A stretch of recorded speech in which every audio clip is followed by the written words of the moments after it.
গানে গানে ৭০ বছর আসলে একটা দীর্ঘ পরিক্রমার পথ একজন শিল্পীর জন্য একটা শিল্প জীবন ৭০ বছর পার করা সেই অভিজ্ঞতার আসলে আমি বলবো যে আমি ক্ষুদ্র একজন শিল্পী হিসেবে সেটার আমি অভিজ্ঞতার আমি অংশীদার হতে যাচ্ছি।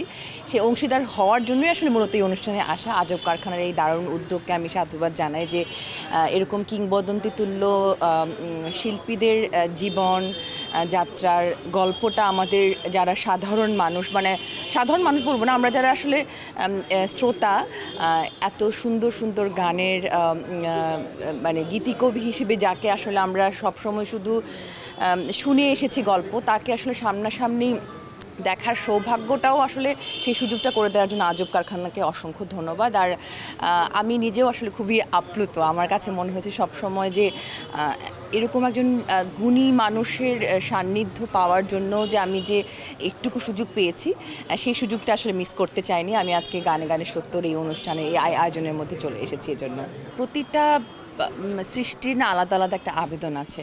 আমি খুব নির্দিষ্ট করে আসলে বলতে চাই না, কিন্তু আমি একটা সহজভাবে যদি বলি যে রেনেসার কিছু গান, যে গানগুলো আসলে যে শৈশবে আসলে শুনতে শুনতে বড় হয়েছি, সেই গানগুলোর আবেদন আমার কাছে অনেক বেশি।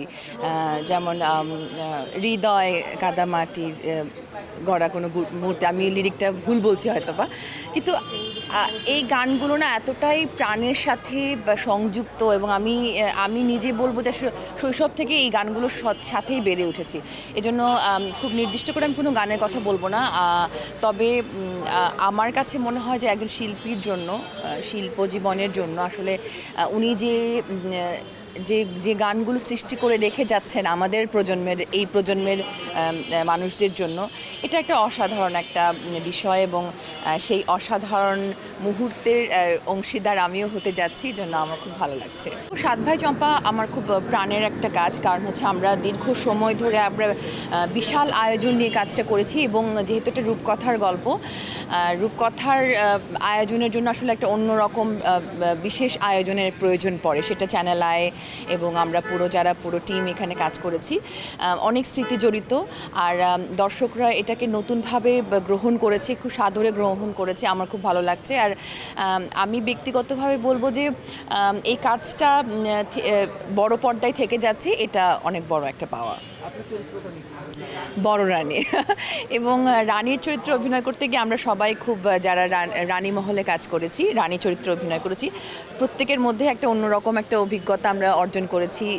রানীর সাজগোজ, সারাক্ষণ একটা রাজমহলের আবহের মধ্যে অভিনয় করতে হয়েছে, খুব ভালো লেগেছে। আর যেহেতু একটা প্রাচীন লোকগাথাকে বড় পর্দায় পরবর্তী প্রজন্মের কাছে রেখে যাওয়ার যে আধুনিকায়নের মাধ্যমে যে রেখে যাওয়ার যে প্রয়াসটা, আমার কাছে মনে হয় যে আমাদের এই যে শেকড়টাকে আসলে আমাদের দর্শকের কাছে রেখে যাওয়াটা খুব জরুরি, এবং শেকড়ের গল্পটাকে পৌঁছে দেওয়াটাও আমাদের জরুরি। সেটা ডিরেক্টর রিপন নাথ এবং পুরো টিম কাজ করেছেন, আমরা সবাই কাজ করেছি, সাত ভাই চম্পা।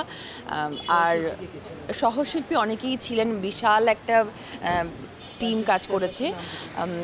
দোয়েল কাজ করেছে, মহারাজ হিসেবে অমিত দা কাজ করেছে, নওশাবা কাজ করেছে, তারপরে মুনমুন আহমেদ কাজ করেছে, অনেকেই। এটা এই বিশাল কাস্ট, এবং আমার মনে হয় এটা বড় পর্দায় যখন দর্শকরা দেখেছেন, এবং আমরা নিজেরাও যখন দর্শক হিসেবে বড় পর্দায় উপভোগ করেছি, ভালো লেগেছে। আমাদের প্রজন্মের সাথে আগামী প্রজন্মের যে একটা জেনারেশন গ্যাপের জায়গা থেকে যে ট্র্যাডিশনাল যে পারিবারিক যে আসলে চেঞ্জেসগুলো আমরা মধ্য দিয়ে যাই, সেটারই একটা গল্প তুলে ধরার চেষ্টা করা হচ্ছে। আমি যেহেতু একটু পূর্ববর্তী প্রজন্মের মানুষ, পরবর্তী জেনজিদের সাথে যে গ্যাপটা আমাদের তৈরি হচ্ছে, সেটাই তুলে ধরার চেষ্টা করা হচ্ছে। আমি সেখানে একটা পরিবারের একটা গল্প বড় বউ হিসেবে কাজ করছি, লুবনা চরিত্রের নাম। আমি যেহেতু শব্দের মানুষ, সবসময় শব্দকে ধারণ করে চলার চেষ্টা করি। লেখালেখির প্রস্তুতি চলছে। আমি গত বছর থেকে মণিপুরি মিথোলজি নিয়ে কাজ করার চেষ্টা করছি।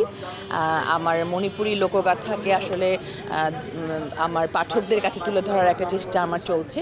বইমেলা হোক বা না হোক, আমার সেই প্রয়াসটা থাকবে। মনে প্রাণে আমি আসলে সতেজ থাকার চেষ্টা করি। আমি সবসময় এখনও মনে হয় যে আমি এখনও হয়তো বা কৈশোরেই বাস করছি। এটা আসলে মনের একটা বিষয়। আর যেহেতু আমরা শিল্পী মানুষ, আমরা যারা শিল্পী, তাদেরকে সময়ের সঙ্গে বিভিন্ন চরিত্রে বিভিন্ন বয়সের চরিত্রে আসলে নিজেকে মানে খাপ খাইয়ে নিতে হয় বা ওই চরিত্রটাকে ধারণ করতে হয়, এটাও একটা কারণ হতে পারে। আর আমার কাছে মনে হয় যে মনের ভেতর থেকে উৎফুল্ল থাকলে মানুষ একটা প্রাণ চাঞ্চল্য ভেতরে ধারণ করলে আসলে একটা মানুষ অনেক সতেজ থাকে।